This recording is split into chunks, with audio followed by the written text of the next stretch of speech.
Verso 12. Em sua angústia, ele buscou o Senhor, o seu Deus, e humilhou-se muito diante de Deus, diante do Deus dos seus antepassados. Quando ele orou, o Senhor o ouviu e atendeu o seu pedido, de forma que trouxe de volta a Jerusalém e a seu reino, e assim Manassés... Muito bem, eu vou ler agora uma história mais recente, bem mais recente. Não sei se... Cadê a Leni?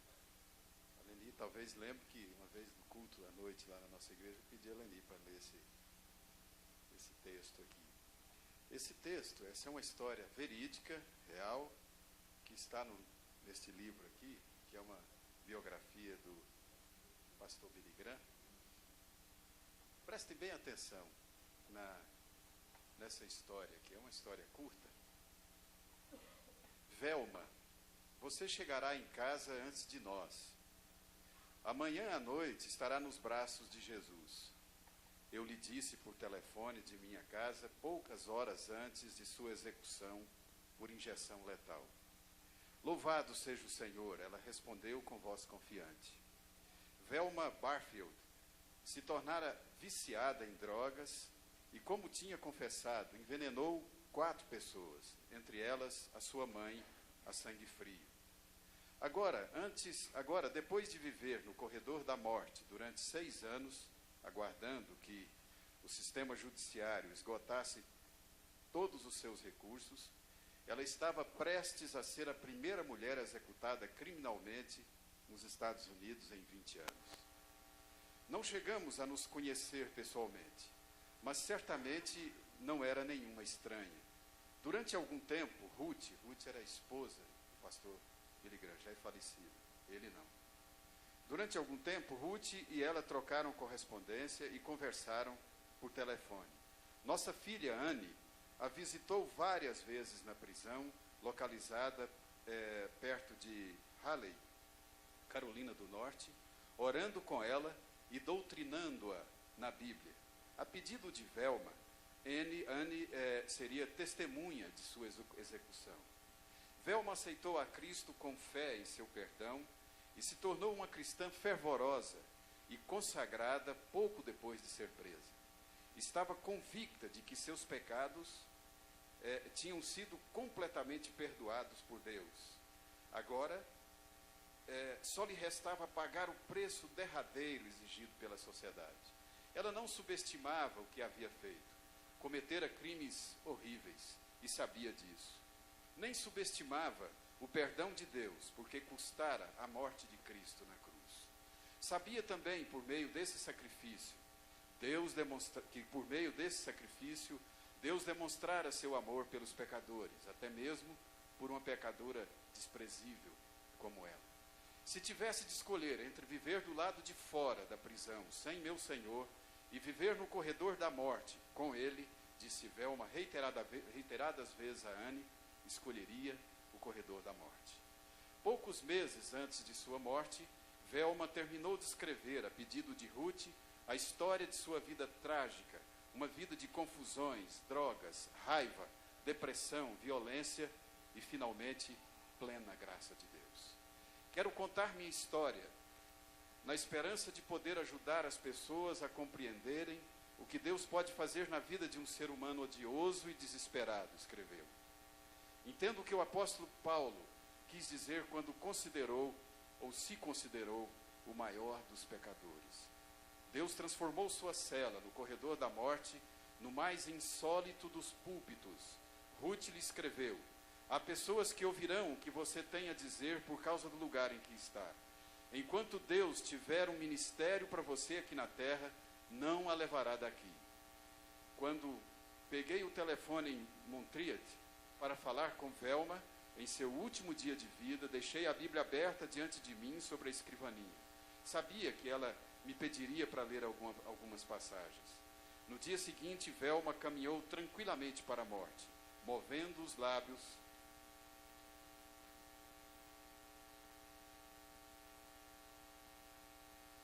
Vem aqui, legal.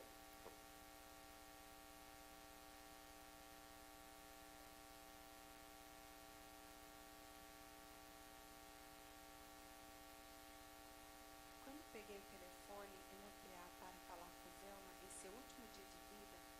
Deixei a Bíblia aberta diante de mim sobre a escrivaninha. Sabia que ela me pediria para ler algumas passagens. No dia seguinte, Velma caminhou tranquilamente para a morte, movendo os lábios numa oração silenciosa.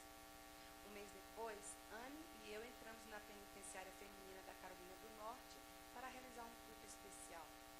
Quase todas as detentas e agentes penitenciárias estiveram presentes. Meu sermão se baseou em João 3,16, mencionando a vida de Velma Barfield como um exemplo do que Deus pode fazer na vida de uma pessoa que se consagra a Cristo. A prisão, eu lhes disse, é um dos lugares mais difíceis do mundo para viver como cristão. A vida da pessoa está sob vigilância constante e muitos prisioneiros demonstram ceticismo a respeito de supostas conversões religiosas. A vida de Velma, porém, demonstrou a realidade de Cristo e todos os presentes àquele culto sabiam disso. Quando fiz o apelo, 200 pessoas se apresentaram, entre elas várias agentes penitenciárias. Enquanto estive ali, visitei a cela de segurança máxima, onde Velma permaneceu até ser executada. Não consigo entrar aqui desde a morte de Velma, disse-me o diretor da penitenciária. Na noite de sua execução, ela foi o ser humano mais feliz e mais radiante que conheci. Por que inicio deste capítulo sobre meio século de amigos? Por que inicio este capítulo sobre meio século de amigos com a história de Velma Barfield? Uma razão é que sua vida exemplificou um tema central da fé cristã. O perdão de Deus em Cristo é oferecido a todos, sem importar quem somos ou o que fizemos. Dar uma salva de palmas para esse senhor.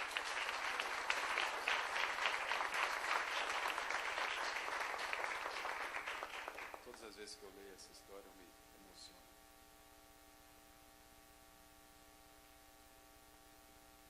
Vamos, então, ainda nesse mesmo espírito, vamos ler Efésios, capítulo 2.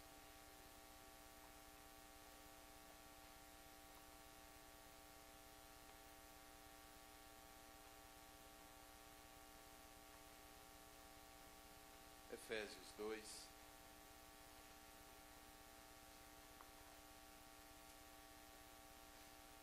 Texto conhecido.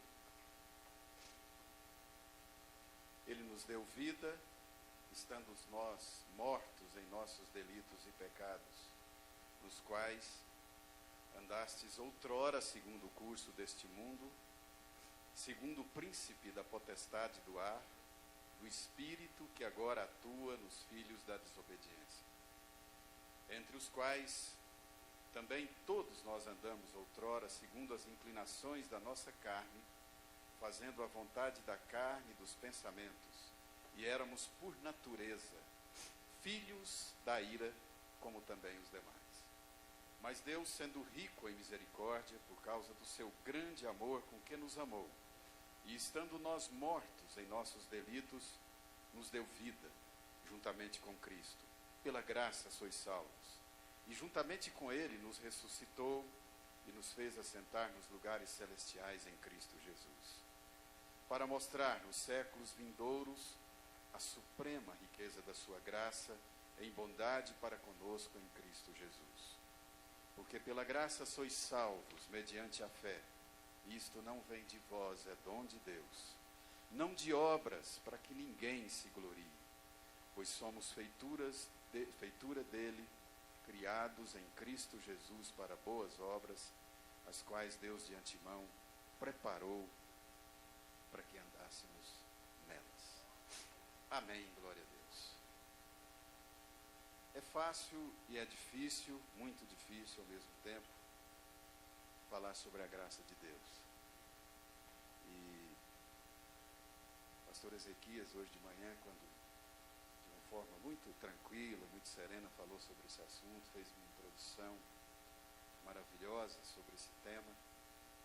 Eu fiquei ali, estava super emocionado pelo fato de que provavelmente a gente, quando vê histórias como a história de Velma, a história de Manassés, a gente, às vezes, erradamente, a gente fica pensando, bom, mas Isso aqui é o limite, né, da transgressão, é o limite é o limite do pecado, do erro e assim por diante. Mas a gente, quando olha para a gente mesmo, e a gente vê tantas pessoas aqui, tantas pessoas que fazem parte hoje do corpo de Cristo, e a gente vê a nossa condição anterior, é que começamos então a perceber o valor, a importância, o significado do grande amor de Deus, da graça de Deus, e como isso se manifestou sobre nós e continua se manifestando toda hora, a todo instante.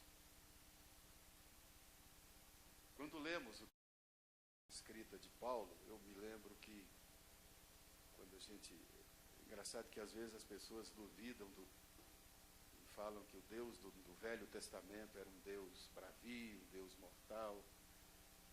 E a gente vê situações como essa, onde fica mais do que comprovado de que não há nada que Deus não possa perdoar. Acho que a única falta de solução para o homem é quando ele vai até o fim de costas viradas para Deus. Mas basta um sinal da nossa parte para que, independentemente da maneira como nós estamos e como nós vivemos, para Deus estender a sua mão, nos perdoar e nos salvar.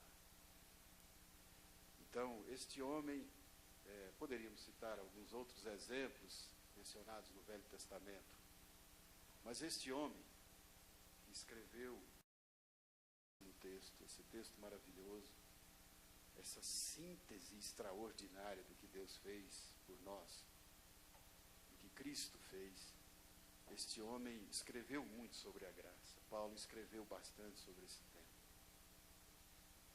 E dá para imaginar por que ele escreveu. Nós estamos falando aqui também de um ex-criminoso.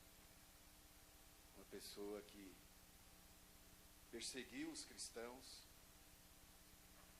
e, por causa de uma religião com conceitos errados, uma religiosidade absolutamente preconceituosa,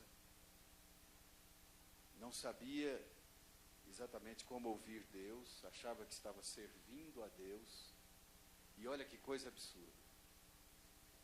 Achando que estava servindo a Deus, matava os próprios filhos de Deus.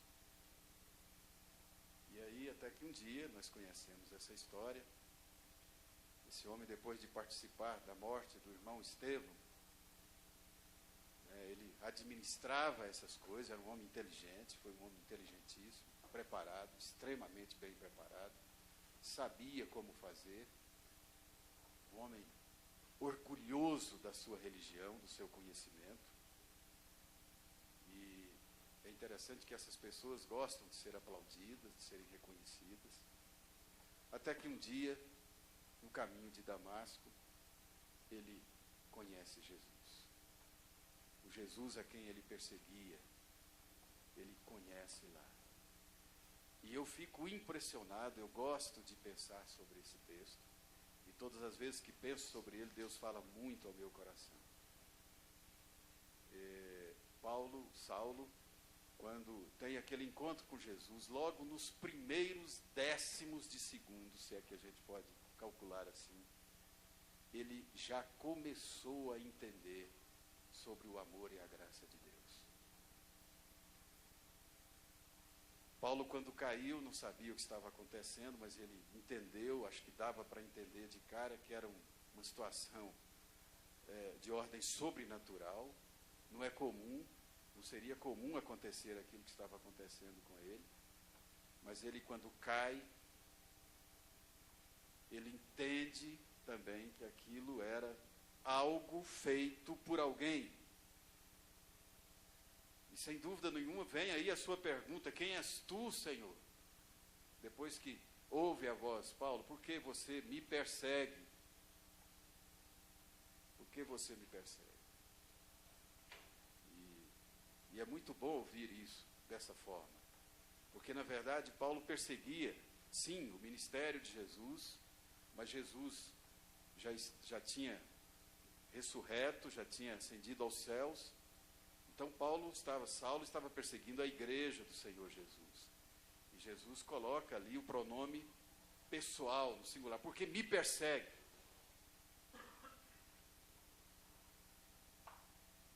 E aí ele ouve a resposta: eu sou o Senhor a quem tu persegue.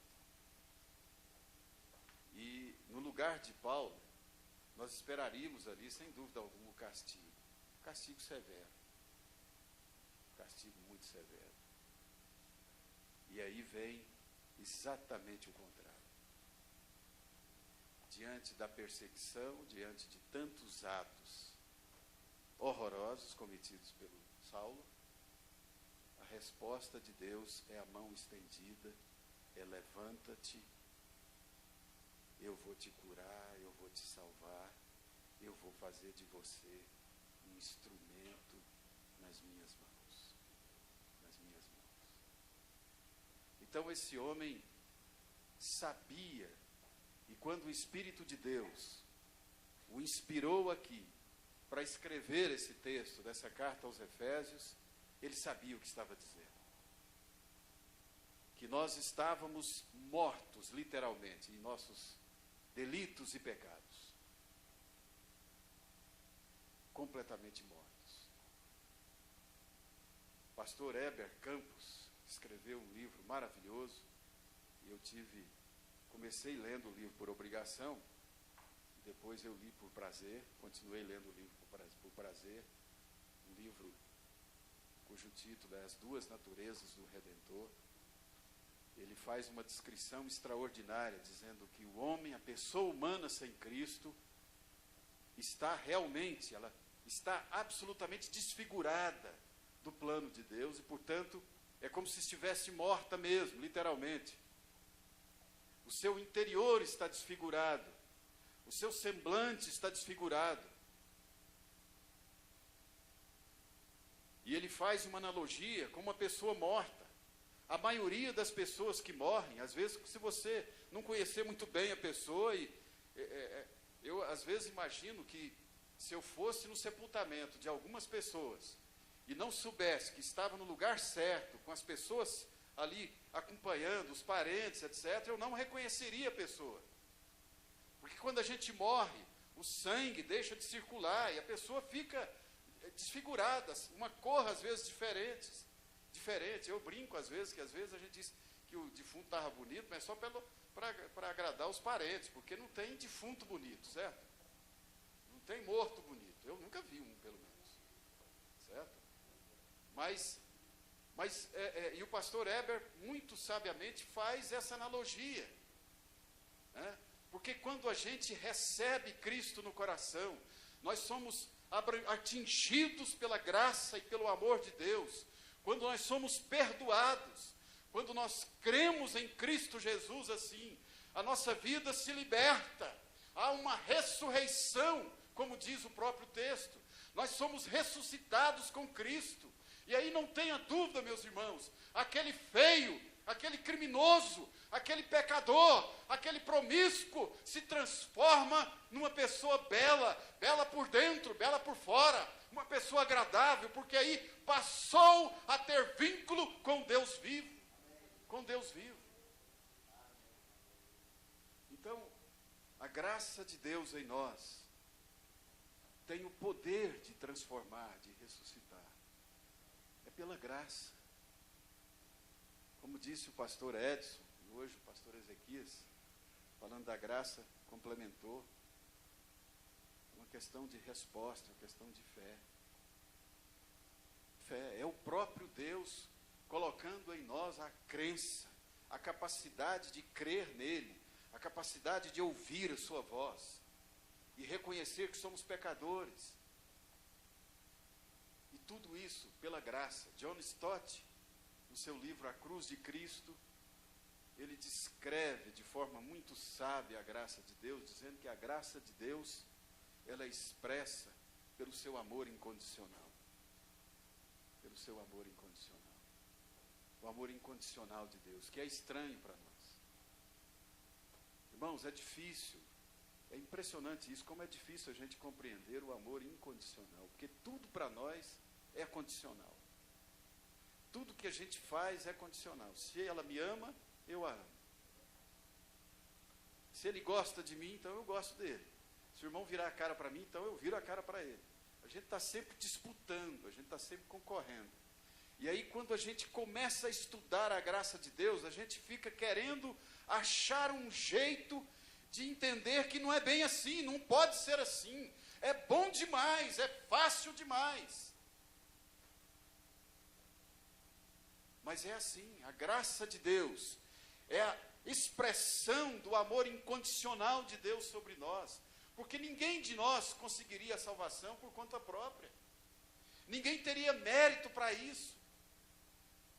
É graça de Deus, é dom de Deus, é graça, não por obras, para que ninguém se glorie. Por mais que a gente fizesse, não poderíamos alcançar a graça, o perdão e a misericórdia de Deus. Mas Deus, por causa do seu grande amor, com que nos amou, Ele nos perdoou. Ele nos fez seus filhos. Ele nos constituiu seus filhos. Eu quero apenas pensar rapidamente nesta noite sobre algumas características, o que a graça de Deus faz por nós. Irmãos, a igreja do Senhor, isso talvez é uma coisa, talvez seja uma das coisas sobre as quais a gente precisa mais refletir. Tanto como igreja, mas como pessoas, como indivíduos, como filhos de Deus. Nós fomos chamados para ser reconhecidos, porque somos resultado da graça. Nós somos originários da graça de Deus. A gente é chamado, então, a testemunhar a graça de Deus. E aí a igreja tem que ser reconhecida. Esse é o nosso alvo. A igreja tem que ser reconhecida efetivamente, não é nome de denominação, não, como a comunidade da graça. Da graça. Cada um de nós precisa ser reconhecido assim. Precisa ser reconhecido assim. E eu queria tentar aprender um pouco agora com as Escrituras sobre essa questão. Eu creio que o povo de Deus teria uma capacidade de atração. A igreja teria uma capacidade extraordinária de atrair as pessoas por causa da graça de Deus em nós. Porque nós estamos autorizados. Eu estava ouvindo hoje, nós vamos ouvir daqui a pouco, o PH vai passar ali para a gente, só um pedacinho de um hino, e eu fico extremamente tocado quando eu ouço essas coisas, mas nós estamos autorizados a dizer para nós mesmos e para as pessoas que, independentemente de como elas estejam, independentemente do seu passado, do meu passado, independentemente de qualquer coisa, se você levantar as mãos para o céu, se você receber Jesus, se você disser, Senhor, disser como Manassés, Senhor, me perdoa, Deus te perdoa, e você pode vir como está, tal qual estou, diz o hino, venha. Pastor Billy Graham, esse mesmo homem aqui, escreveu essa história, teve essa experiência, nas suas jornadas pelo mundo afora. Esse homem talvez tenha sido o maior evangelista do século XX. Ele pregava e no final cantava-se esse hino, tal qual estou, e milhares de pessoas chegavam a Cristo, milhões de pessoas chegaram a Cristo ouvindo esse hino, Nós estamos autorizados a isso, não importa como você está, não importa como as pessoas estão. Às vezes, irmãos, nós olhamos de forma diferente do Senhor. Às vezes a gente fica apontando o dedo para a televisão, indignado, é claro, indignação é correta, mas às vezes a gente fica condenando as pessoas. Mas quando a gente olha com o olhar da graça de Deus, a gente vê alguém que está perdido sim, mas que é alvo da misericórdia de Deus, que Deus ama aquela pessoa também. E como igreja, nós deveríamos querer, desejar a salvação dessas pessoas, a libertação dessas pessoas. Eu sempre digo que há muita gente necessitando de um estender de mãos, de graça, que reflita, que expresse a graça de Deus. A igreja aprendeu muito a apontar os dedos. A igreja aprendeu ao longo da história a condenar, a ser radical. O farisaísmo é muito mais fácil do que aprender com a graça de Deus. Mas nós somos chamados para ser a igreja da graça. O João da graça, o José da graça, o Edson da graça, todos da graça, o Vanderlei da graça, o Hélio da graça, a Rose da graça, o Januário da graça de Deus. Nós somos chamados para isso.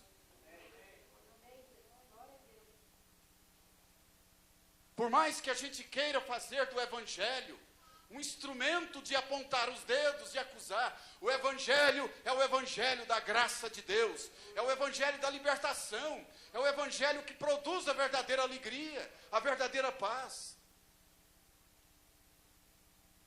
Então a graça de Deus gera em nós, preste bem atenção, a graça de Deus gera em nós o poder para sermos felizes. A graça de Deus gera em nós o poder para sermos felizes.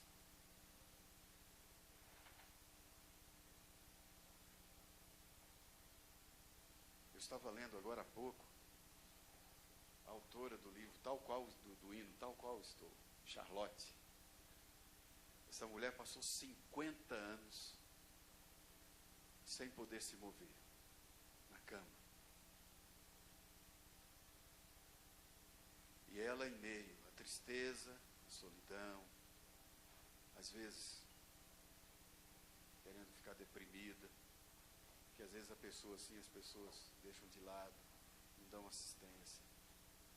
Mas aquela mulher, cheia da graça de Deus, abençoava todas as pessoas que a conheciam. E um dia em casa, ela querendo ajudar, preocupada, porque no dia seguinte ela queria fazer um trabalho para ajudar na constituição de um bazar, pastor Edson. E ela preocupada, sem dormir, com insônia, ela escreve o livro: Senhor, tal qual estou, eu me apresento a ti. Tal qual estou. E a letra deste hino tem salvado milhões e milhões de pessoas. Tal qual estou.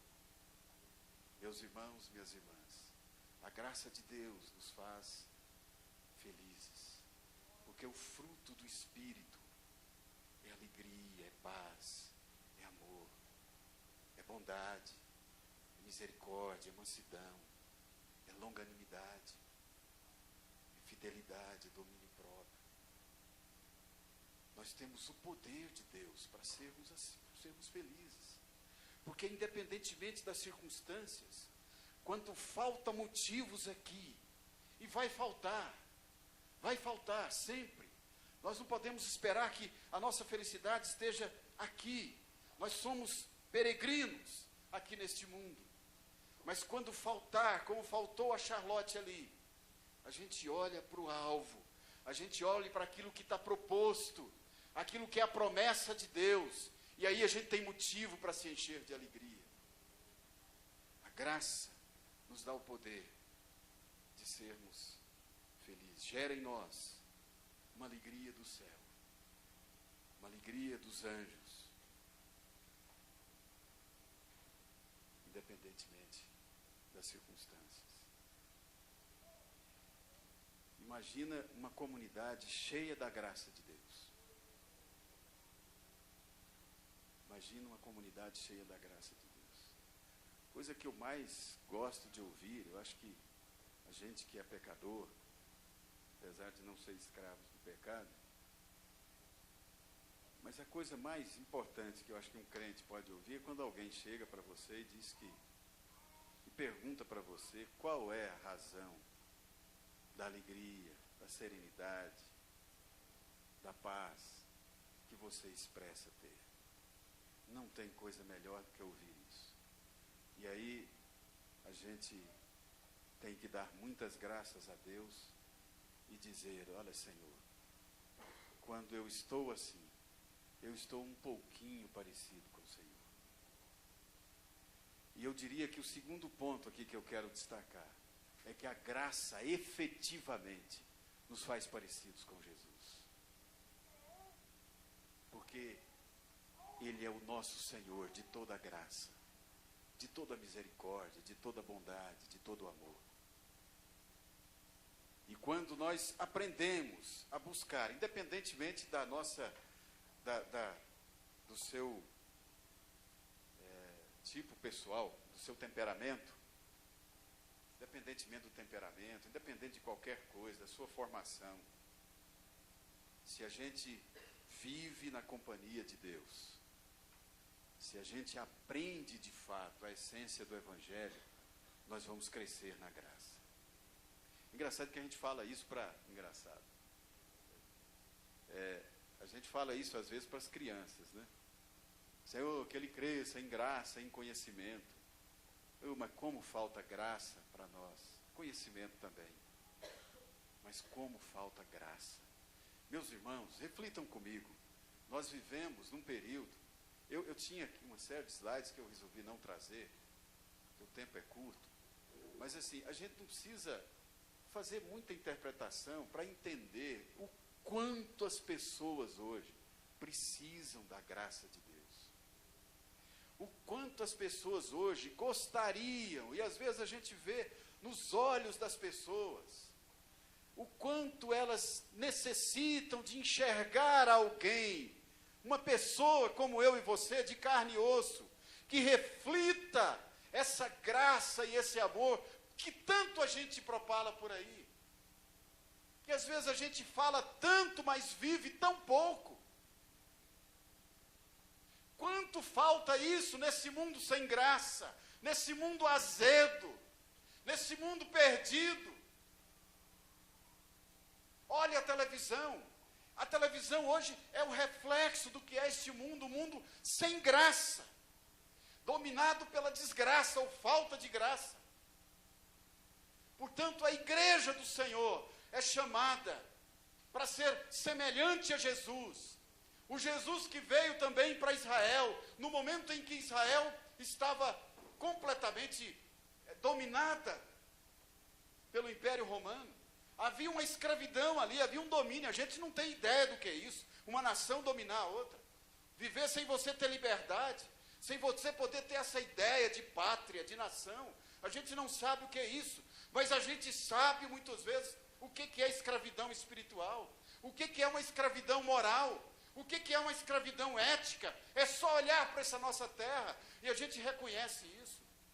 Meus irmãos, há muitas pessoas que estão cheias de dinheiro, cheias de bens materiais, como a gente vê em Brasília, em qualquer lugar, mas estão completamente vazias de Deus, de amor, de graça. Estão carentes, estão carentes. E às vezes a gente passa por essas pessoas como os fariseus. A gente já pré-condena essas pessoas. Falta graça. Jesus não tinha esse tipo de problema. Por isso não foi reconhecido pelos religiosos da época, ou pela maioria deles. Porque Jesus, a graça do Senhor tinha mais poder do que o poder do preconceito. A graça do Senhor tinha mais poder sobre essas coisas que nos dividem, que nos faz ter nojo das pessoas, que nos faz condenar as pessoas, que nos faz virar as costas para as pessoas, para aqueles que nós marginalizamos.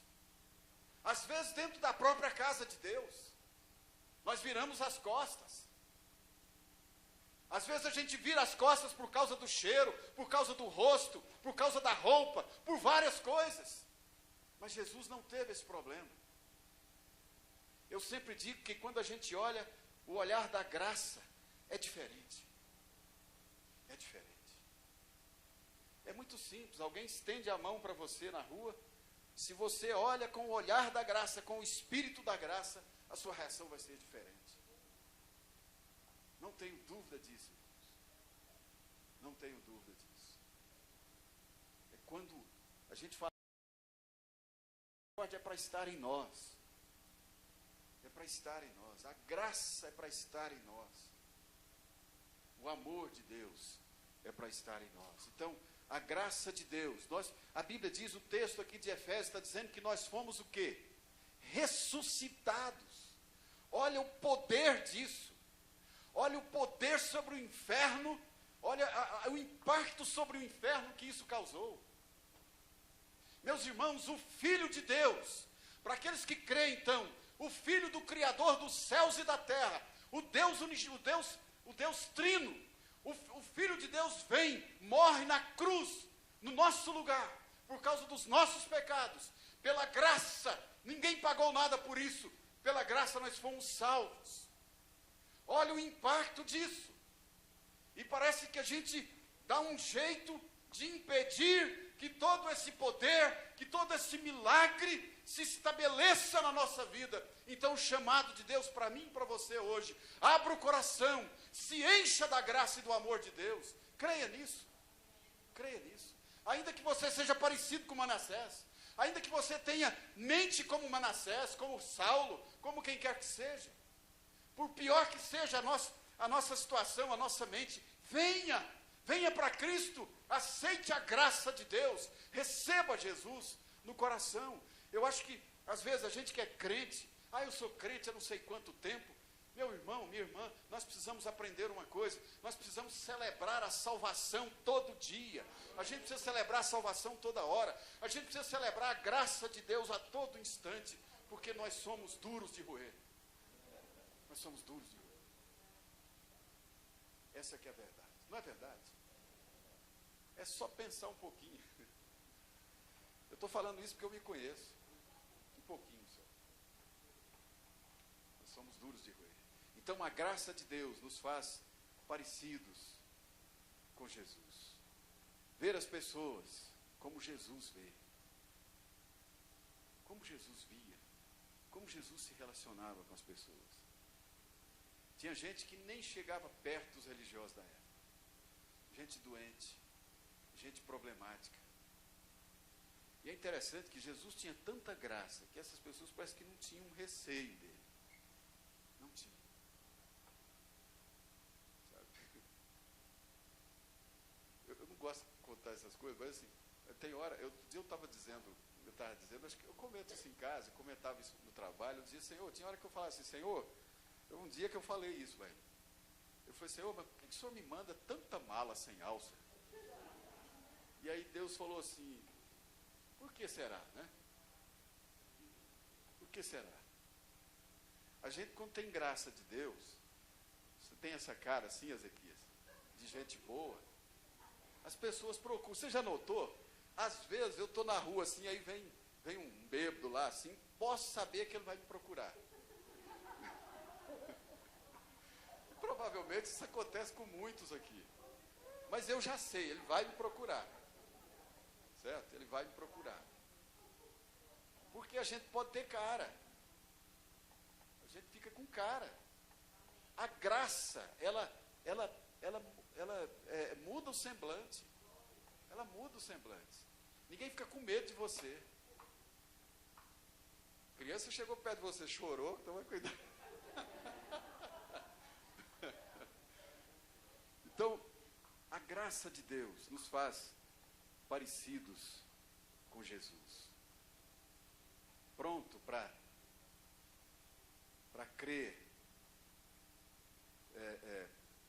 ou pronto para sempre pronto para fazer, né? A vontade do Senhor, quando Ele deseja manifestar o seu amor, a sua graça na vida das pessoas. Nós fomos transformados. E somos transformados de tempo em tempo, de glória em glória, na mente, no caráter, no jeito do nosso Senhor e Salvador Jesus Cristo. Interessante, irmãos, olha só, prestem bem atenção. Onde as pessoas viam morte, os próprios religiosos viam morte, Jesus via, enxergava possibilidade de vida, de transformação. é um olhar diferente, é uma forma diferente de ver. Quantas e quantas vezes falta isso? E às vezes a gente é crente, chega lá e ajuda a dar um empurrãozinho. Enquanto que o que Deus quer com a gente, que quer da gente, é que a gente faça como Jesus. Que a gente seja instrumento de Jesus. Pastor Edson outro dia disse uma coisa lá na igreja, e eu também gosto de repetir isso. Para mim, pastor Edson, Saulo é um exemplo típico dessa questão. Esse mesmo camarada que autorizou apedrejar um cristão, um cara cheio do amor de Deus, sempre fazendo bem. Esse mesmo camarada que vivia atrás dos cristãos, para massacrar, para matar, esse cara raivoso, esse sujeito detestável, essa mente que todos nós condenamos, tem um encontro com Jesus. Gente, depois a gente olha os escritos de Paulo. Esse homem é capaz de, claro que inspirado por Deus, inspirado pelo Espírito, mas ele é capaz de escrever poesia sobre o amor. Coisa assim que não dá para você imaginar como alguém consegue escrever sobre o amor como Paulo escreve. Então tem esperança para nós, gente. Há esperança. Se você, eu sou sisudo por natureza, rapaz, é porque você não conhece o poder de Deus. Deus transforma, Deus transforma. Eu sempre conto essa história que me chamou a atenção do gauchão lá, né, bem, que nós fomos convencer o sujeito a participar do encontro de casais. O cara não era crente, não gostava de crente. E eu fui, mais uma vez, eles olharam para a minha cara e falaram, você vai lá, com a dona Gisele, que também tem cara de boazinha, vai lá, e convence, principalmente o sujeito, que a mulher dele era uma mulher cristã, de ir no encontro de casais. Aí eu fui lá, contei história engraçada, e não sei o quê. O cara disse que torcia, acho que pro Grêmio, eu falei que gostava demais do Grêmio, essas coisas, né? E aí o cara ele foi no encontro de casais. E lá no encontro de casais, que começava sexta-feira à noite, no sábado à noite tinha um culto lá, e era um culto evangelístico mesmo. Eles falavam e pregavam e desafiavam a pessoa a receber Jesus no coração. E eu fiquei fora com a Gisele, nós fomos para lá no domingo de manhã. Chegamos lá no horário que estava um intervalo, um café, que lá o encontro era bem fechadinho. Aí eu falei, bom, eu sabia que tinha esse culto, né, no sábado, e quando nós chegamos lá, eu fui perguntar, olha, e aí, o que deu ontem no culto à noite? Aí o irmão que estava comigo, estava lá, falou assim, olha, rapaz, foi uma bênção, 4 pessoas, inclusive casais inteiros, aceitaram Jesus lá e tal, não sei o quê. Aí eu falei, quem foi? Mas quando eu falei quem foi, eu dei uma geral assim, o radar rodou assim, e eu vi o gauchão lá, Vigílio. O gauchão que era carrancudo, não sei, barbudo assim, ele parecia um terrorista. Aí, barbudão assim e tal. Aí eu olhei pro gaúcho, ele estava assim, ó. Aí eu falei, foi ele foi um deles. Aí o irmão foi passando assim, aquele caboclo lá foi um deles. Aí eu fui lá, e ele me veio assim, ô camarada! Como é que muda, né? Como muda. Né? Então, isso traz graça, né? Onde a gente via morte, sisudez, onde a gente via condenação, Jesus veio dar libertação. Né? Onde brotava, onde tinha preconceito de tudo quanto é jeito, Jesus chega e acaba com tudo aquilo, bota tudo aquilo por água abaixo, e vem dizer para aqueles que pensam que igreja, né, a religião é de grupinhos, e aí vem Jesus dar uma lição simples e extraordinária. Uma vez eu fui pregar lá no hospital de base, numa reunião, um culto lá de aniversário do hospital de base, e eu preguei exatamente sobre isso. Os sãos não precisam de médicos, e sim os doentes. E Jesus disse isso. Olha, espera aí, nós vamos ficar aqui, é bom demais ficar aqui, mas espera aí, tem uma obrigação lá fora. Quando a gente for embora, é lá que a gente tem que testemunhar, é lá que nós temos que mostrar, expressar a graça de Deus e falar da graça de Deus. Mas se nós testemunharmos a graça de Deus, as pessoas serão atraídas. E aí quando a gente disser alguma coisa, se temos testemunhado, nós teremos autoridade para dizer. Então, onde brota o preconceito, essa marginalidade, Jesus vinha com a palavra de amor e de transformação. Então, a graça nos faz livres de culpa. A revista Ultimato, dessa última edição, traz um artigo, aliás, acho que vários artigos sobre a questão da culpa. Tem muito crente ainda sentindo culpa, lembrando do passado e fica sentindo culpa. A graça de Deus nos livra. Cristo morreu na cruz, sacrificou na cruz pelos nossos pecados.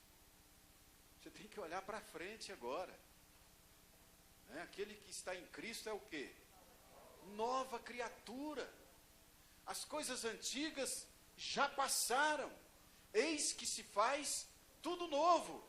Provavelmente, se Manassés fosse do nosso tempo, ele poderia dizer isso. As coisas antigas já passaram, eis que se fez tudo novo. Então a graça de Deus está à disposição, a salvação em Cristo. A Bíblia diz, a palavra diz que os nossos pecados foram colocados aonde? Em lugar inatingível. Naquela época, quando se falava em fundo do mar, era um lugar inatingível. Então não tem como trazer isso de volta. Às vezes a nossa mente traz, por falta de uma experiência real, de uma crença real na graça de Deus.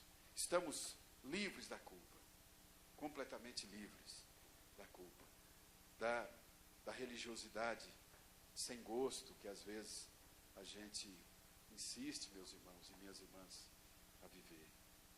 Mas a graça de Deus também produz em nós, e eu creio que o Espírito Santo quer que a gente testemunhe sobre isso.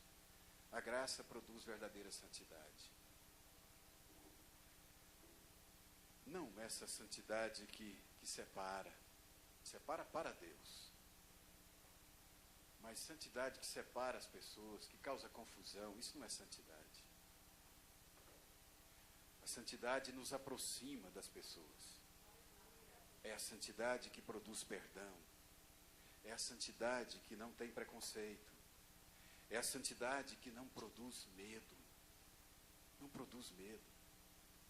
É a santidade que expressa o amor verdadeiro. É a santidade que expressa a presença de Deus. A presença de Deus. Isso é santidade. Isso é a santidade que Cristo nos ensinou, que Cristo viveu. Essa é a santidade que nós enxergamos na palavra. É a santidade da graça de Deus.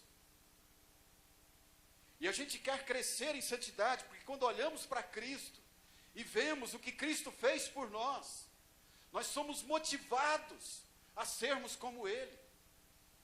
Oh, meus irmãos, minhas irmãs, como as pessoas próximas de nós precisam desse tipo de santidade. Como que o mundo, a cidade em que nós vivemos, nosso local de trabalho, precisa dessa doçura da graça de Deus, que produz essa santidade, esse tipo de santidade que a gente, não é aquela santidade que faz com que a gente fique com medo das pessoas, não, é o contrário, não é aquele tipo de santidade, eu não vou lá para me contaminar, você vai contagiar, não o oposto, é a santidade sem medo.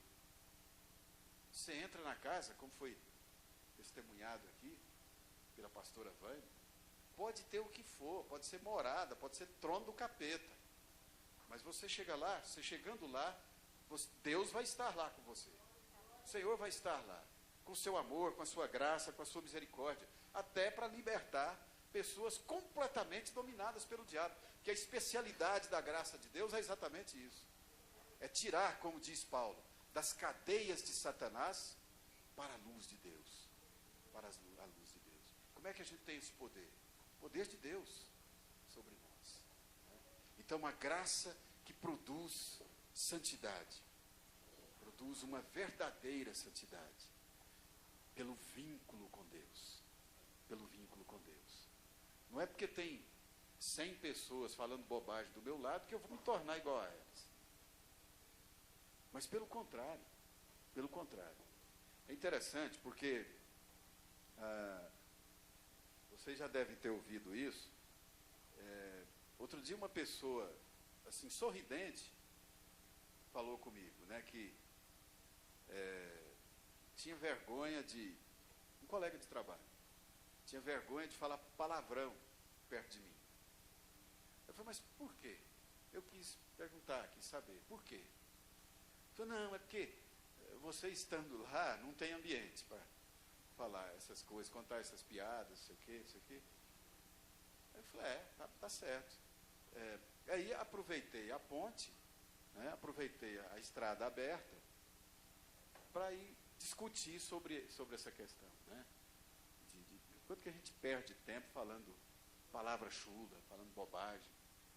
E é uma vergonha quando a gente vê crente contando piada obscena, fazendo essas coisas, rindo dessas coisas, perdendo tempo com isso. A gente tem outros motivos para ser alegres, irmãos. Olha, não tem coisa melhor do que sentir livre, liberto, livre. Não tem cadeia nos prendendo, de nada. Nem cadeia física, nem cadeia espiritual. Não tem nada que nos prenda.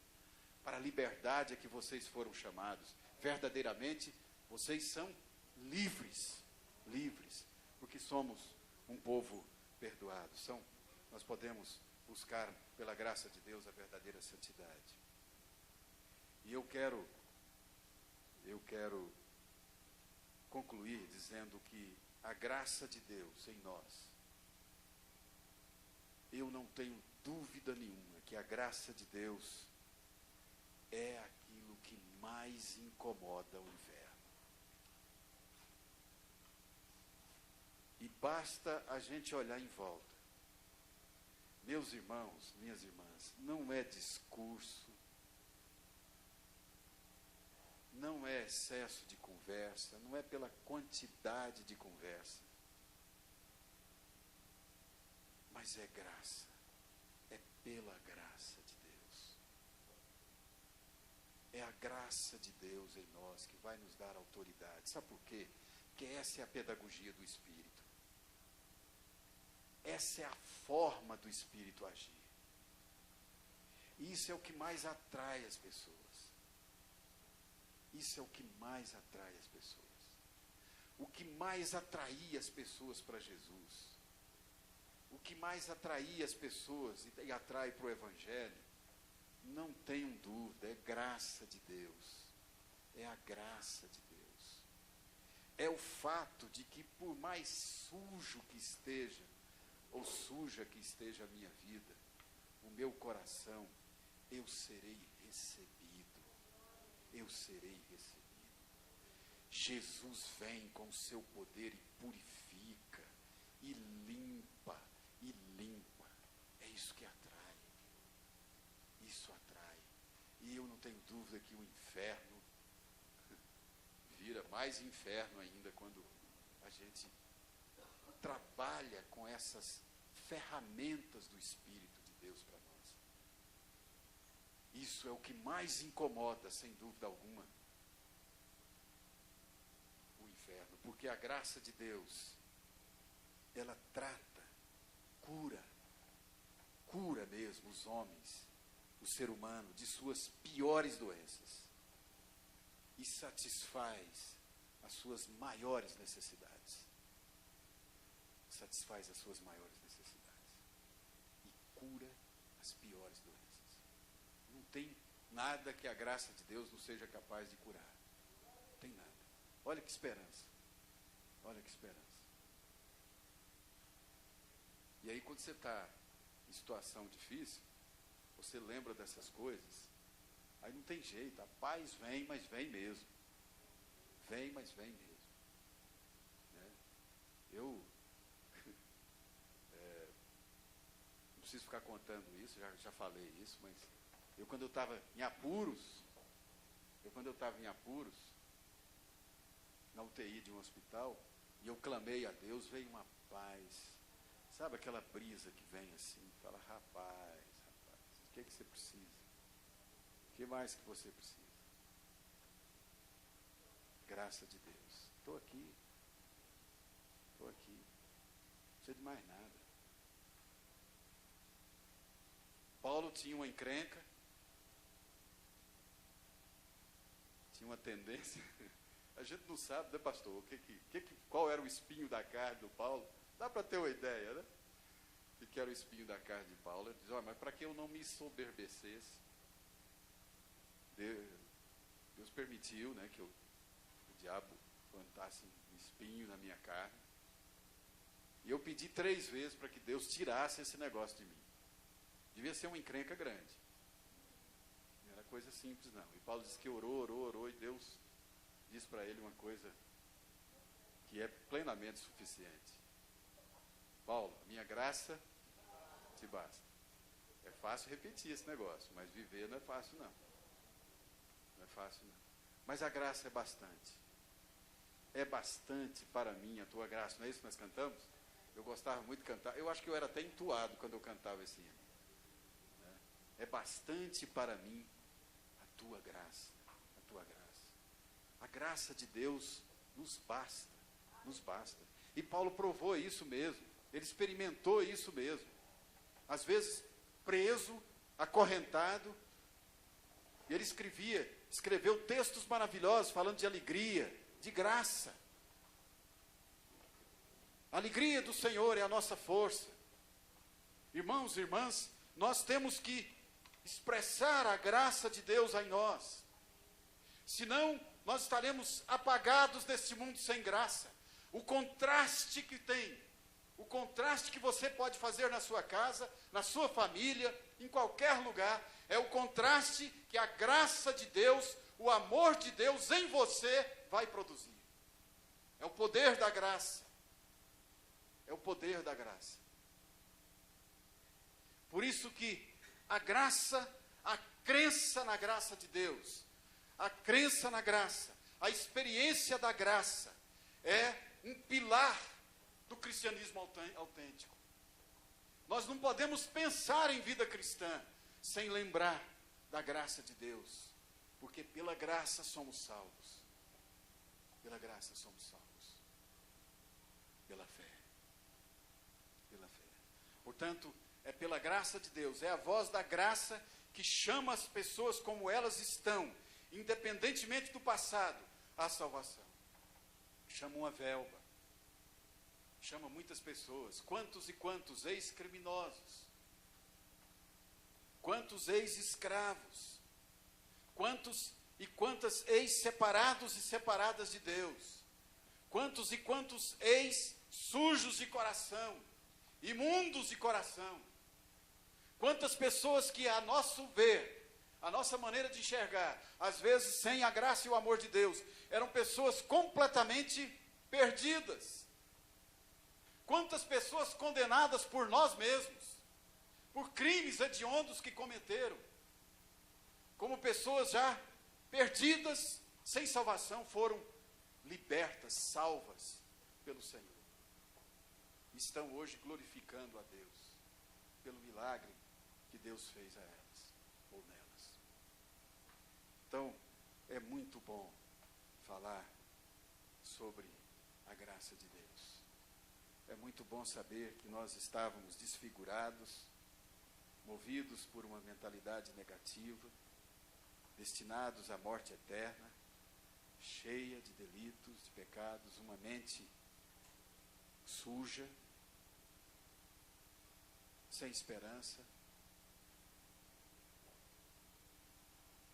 É muito bom saber que o Deus veio até nós, morreu na cruz por mim e por você, derramou seu sangue na cruz e nos fez novas pessoas, nos ressuscitou juntamente com Cristo Jesus. Vivíamos na escuridão, agora vivemos na luz e nos tornamos luzeiros deste mundo. Meus irmãos, minhas irmãs, que a gente possa crer realmente nisso. Crer na graça de Deus, que produz verdadeira santidade. A graça de Deus que nos faz feliz. A graça de Deus que nos torna parecidos com Jesus.